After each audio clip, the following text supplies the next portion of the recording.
Hey folks, DIY Dan here, and today we're gonna work on my wife's 2011 Honda Odyssey minivan.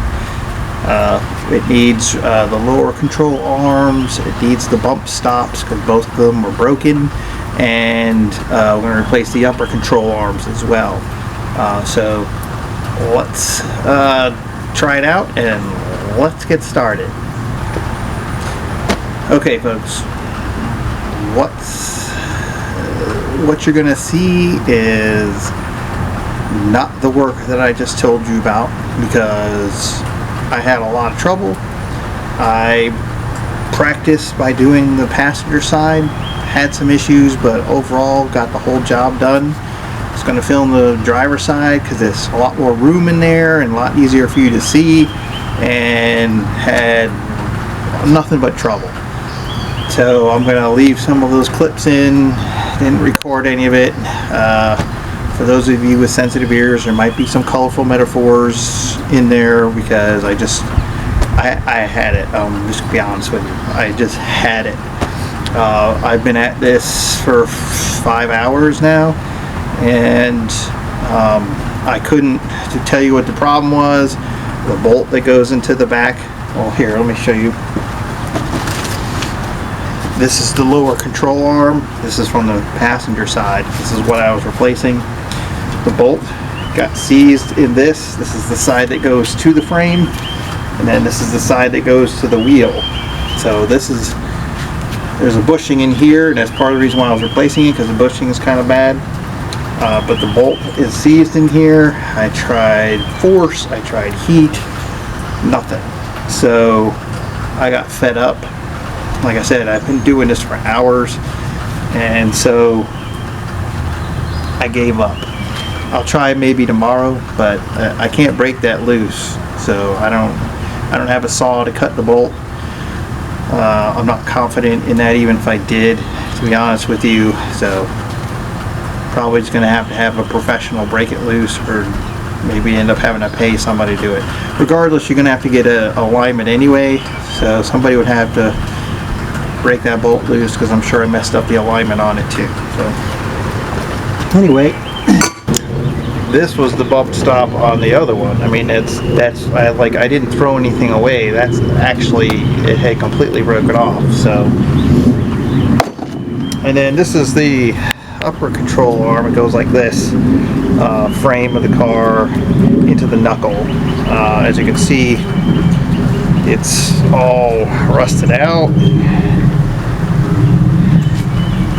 That bushing is shot in there, and this actually isn't too bad. I shouldn't be able to move it like this, but it could be worse. But all this rubber is all hard. This is probably the OG. This one's got 200 something thousand miles on it, so it was worth replacing. I did not replace it on the driver side. Like I said, I was just done. So hopefully. This was a little bit of a pain to get out. As you can see, there's some hammer marks on there. I don't have a pickle fork. That probably would have been better, but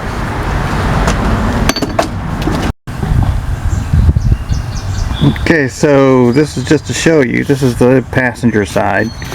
So as you can see, that whole bump stop is completely missing. Just the metal portion is the rubber part that came off. I had to take it out of there because it was rattling around inside the spring there. And then here's the short upper control arm that we're going to be replacing, and it's going to be the same on the other side. But let me show you the difference from the other side.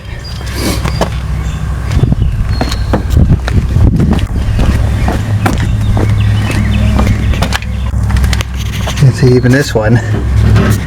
Get you a better shot there. See how that's broken? The bump stop. So we're going to replace on both sides.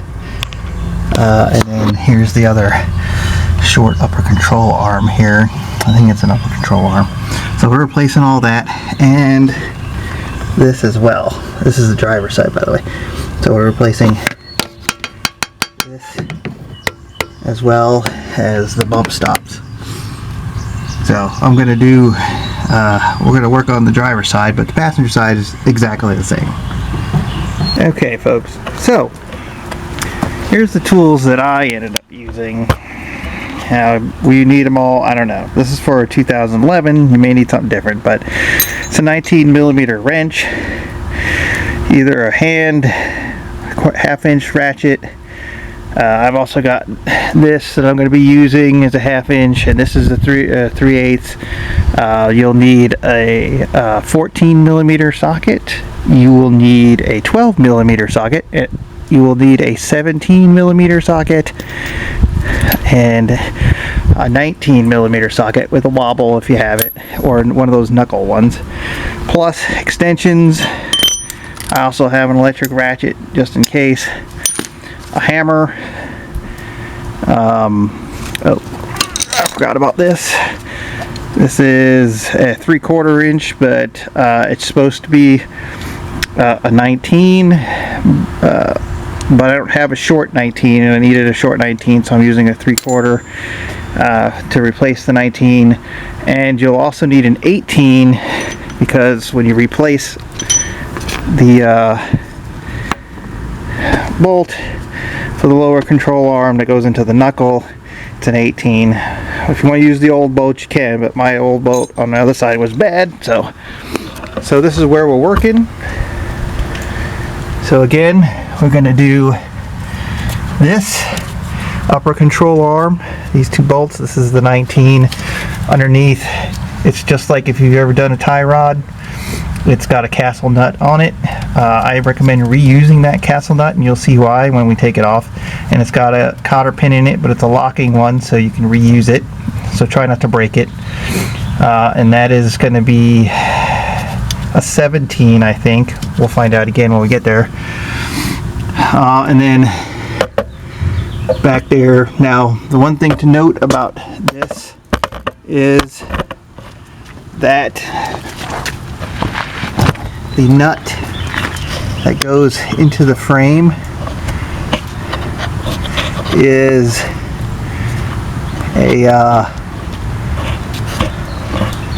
it is what you call, it's a camber bolt. In other words, you're going to need a alignment when you replace these. There's just no way around it.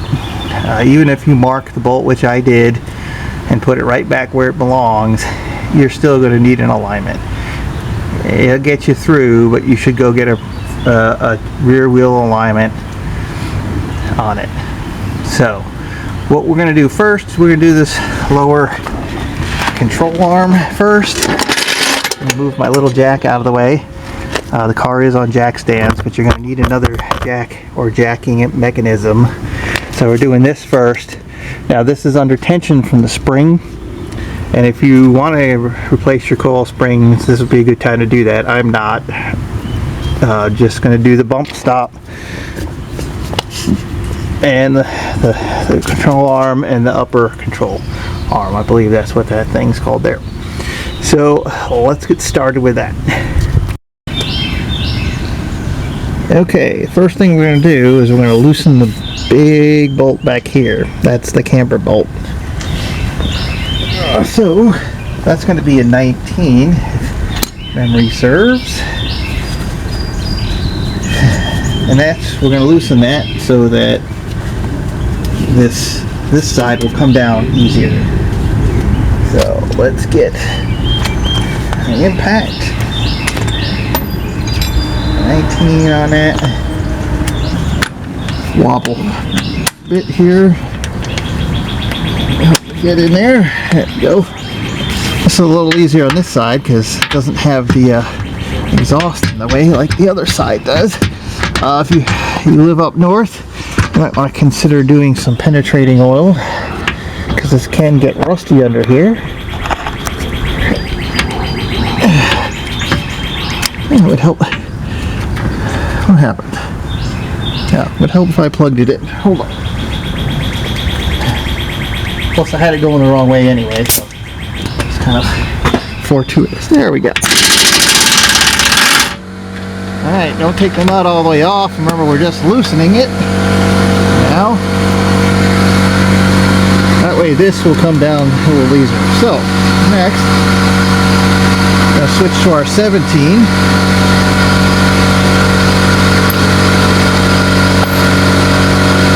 Sorry about the compressor noise.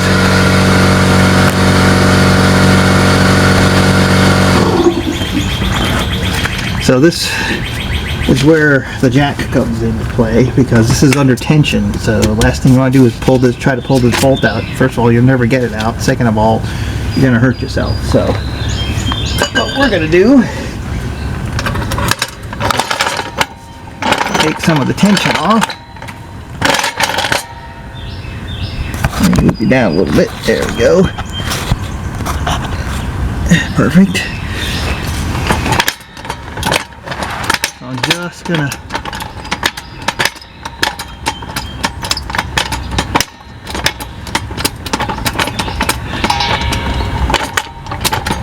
do this to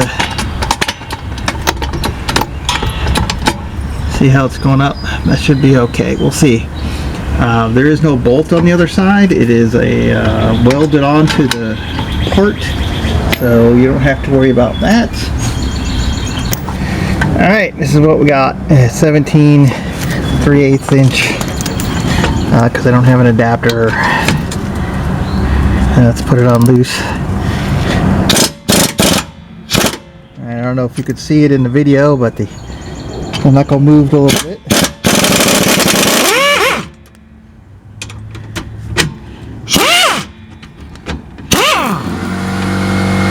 Alright, now it's still under a little tension. I push it up just a little bit.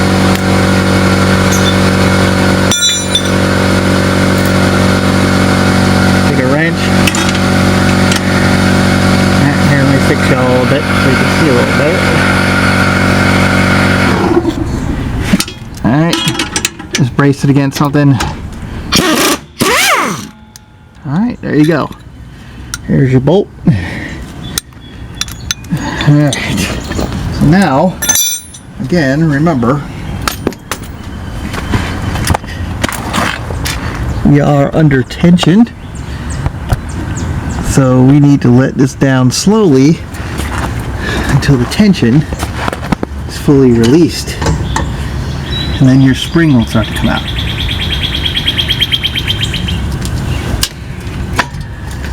There you go, see that? If you had not had this thing under there, that would have been painful. Okay, so now what we need to do is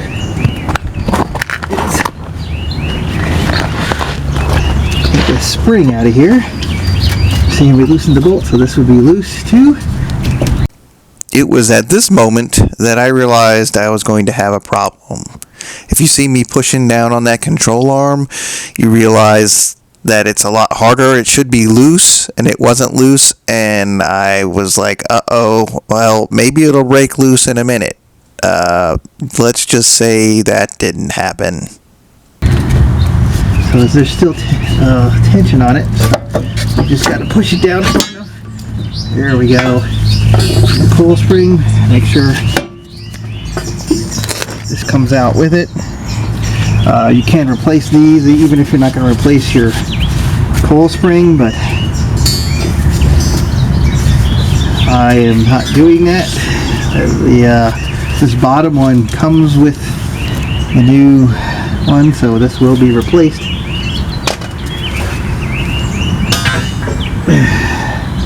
So we'll just put the spring over there for now. So now we have free access to deal with this. So part of the reason why I left that nut on over there is so we can give it a lock tap. You don't want to hit the bolt, you want to hit the nut. So helps if I can see what I'm doing.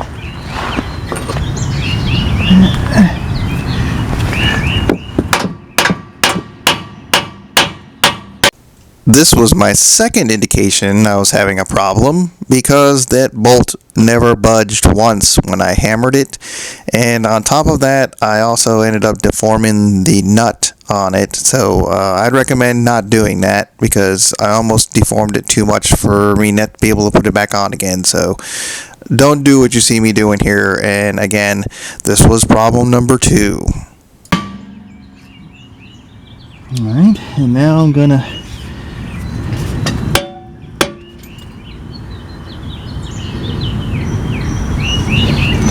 unscrew it a little bit more. That's part of the cam system. Now I'm gonna get it from the other side. Alright, so now I'm gonna do it from this side.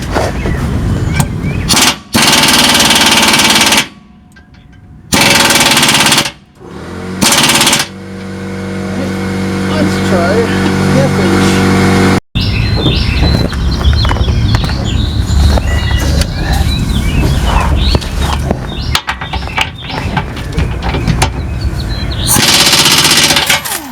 Whoopsie. Well, that's interesting.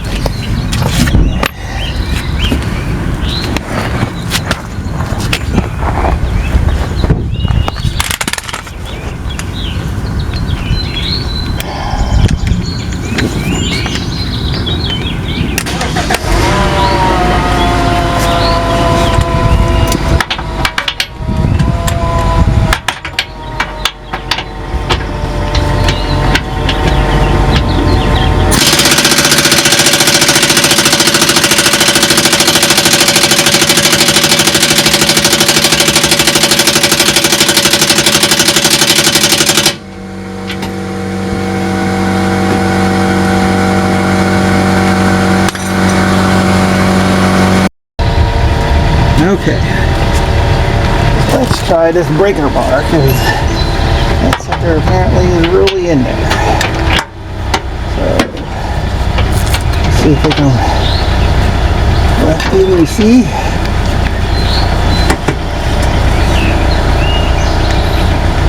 I don't feel comfortable using this wobble bit. I'm going to be torquing on this thing. So.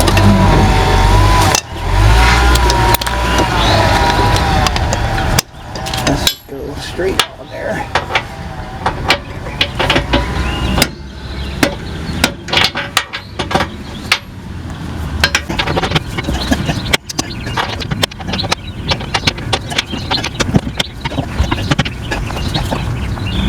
Penetrating oil right now would be great.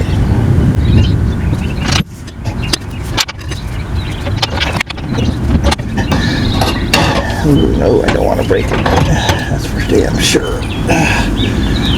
Definitely do not want to break the bolt. I do not have a replacement. Okay, folks. This has turned into just replacing the bump stop and the upper control arm. I can't break that bolt loose. It is seized in the bushing. I tried heat. I tried force. I don't have anything to cut the bolt, and so I'm just not going to change it. I will probably see somebody else can change it, since I have to have the alignment done anyway. Maybe I can get the alignment placed to break that bolt loose, but we'll see. So now to change this bump stop, which only Honda, I've only found that Honda had the part, so here's the Honda part number for those of you that want it. It is a 14 millimeter bolt up in there. It's up in the middle. So we'll just undo that one. Get it out of there. Replace it. And put this whole rear end back together. Oh, as soon as I find my 14 millimeter socket, there it is. Alright.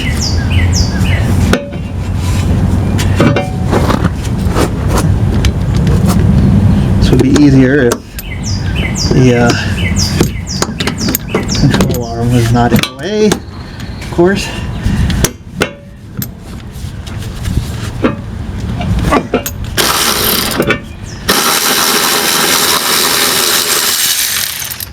You didn't necessarily need a long extension for that one, but there you go. So there's a broken one.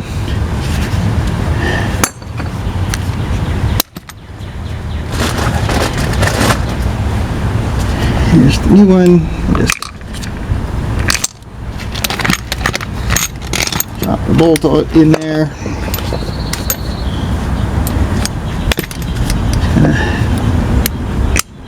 Start it by hand.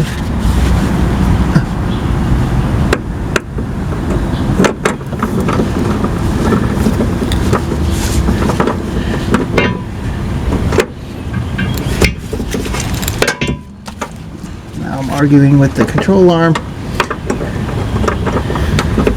It's being a pain in my ass. Get a better spot. You guys are kind of in the way.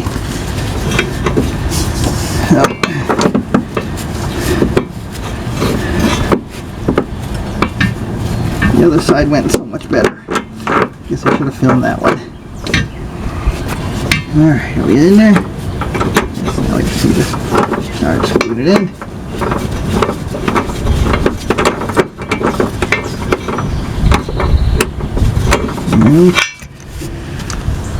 I guess it's not in there.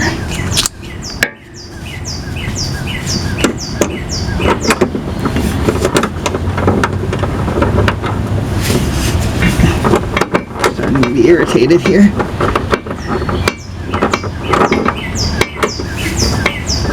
What in the hell is going on here?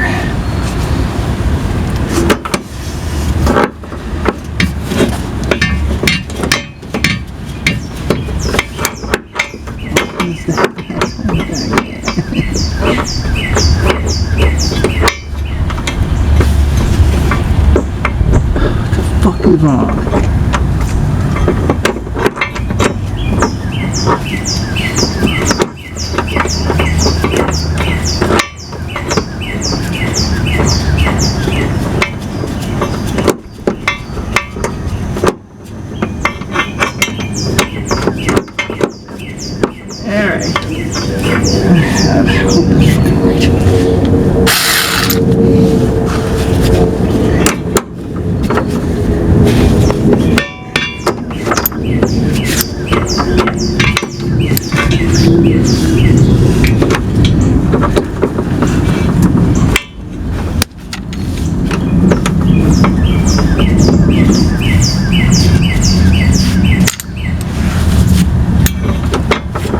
So much easier when the control arm is not in the way.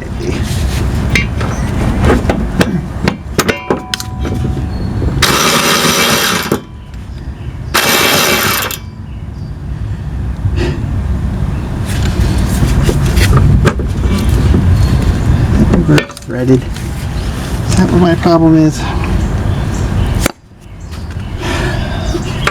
Fuck.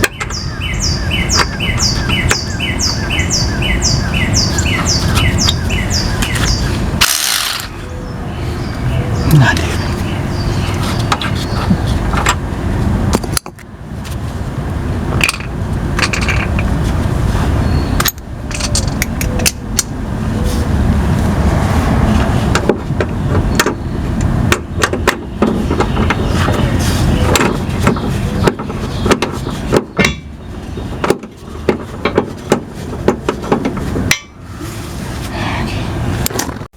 Okay, as you can see, I was quite frustrated at this point. Needless to say, I finished putting it on, and then I just put it all back together the way it was. So, I was like at my limit at this point. Hope you understand. So this, I used Delphi parts because they were cheap. There's the part number for the control arm. There are two different ones. So this is the right rear. You'll have to get the, I think the left rear ends in a 2.0. I can't remember, just make sure you're getting, there are two different ones. And they showed earlier, but I'll show it again with a less frustrated voice. That's the part number for the bump stop. Honda is the only place I was able to find this. Rock Auto, eBay. Well, I didn't look at eBay because I don't trust eBay, to be honest with you, but Rock Auto, I looked at all the traditional auto parts stores, couldn't find it, so bit the bullet, and then let's see, I'm trying to find a part number for the control arm. Here it is. And again, these are the same. So there's the part number. There is a left and a right. So make sure this is the passenger side part number. Just make sure you find the driver's side number. And that's it. I don't know if this film is going to be, or this video is going to be any value to anybody, but I'm actually, I don't know why I'm even posting it, but mainly to show you that stuff happens. You're going to run into stuff that you can't deal with on your repairs as a DIY guy, which is what we all are. So what do you do about it? How do you solve the problem? Sometimes you can't. Hopefully you're at a place where, you know, that's why every time I take stuff apart, I take care of it. I don't destroy it, because, you know, if something happens and I need to put it back together again with the old parts, I don't want to be screwed, because I mean, my wife's van would have been stuck out in the driveway in the way, and until I could find parts for it. So I always am ginger with the old parts until I know the new parts are in, or I can get the old parts out. Just a little advice for you. Don't get yourself screwed. Now with that bolt, you probably could cut it off if you have a Sawzall or something like that. Maybe some better fire than I have, but I didn't want to take a chance, because if I ruined all that and still couldn't get it out, now I've got a problem that control arm doesn't work and I have no way of fixing it. So I erred on the side of caution and left the old one in there, and it went back together fine. Used all the old hardware. Did put the bump stop in, which you saw. I did not replace the coil spring seat that goes on the arm, because why? So there you go. Please follow me. This video is sponsored by me, which means I don't have any sponsors, so nothing that you see in here that I've used is a sponsor. I paid for all of it through my own money. Continue to follow, continue to like, and I know it's been a little while since I put a video out, but I'll try to do it a little more often. Work's been busy, so I've been trying to do this piecemeal when I can. So thanks again. I appreciate you watching. We'll see you next time on the DIY Dan channel.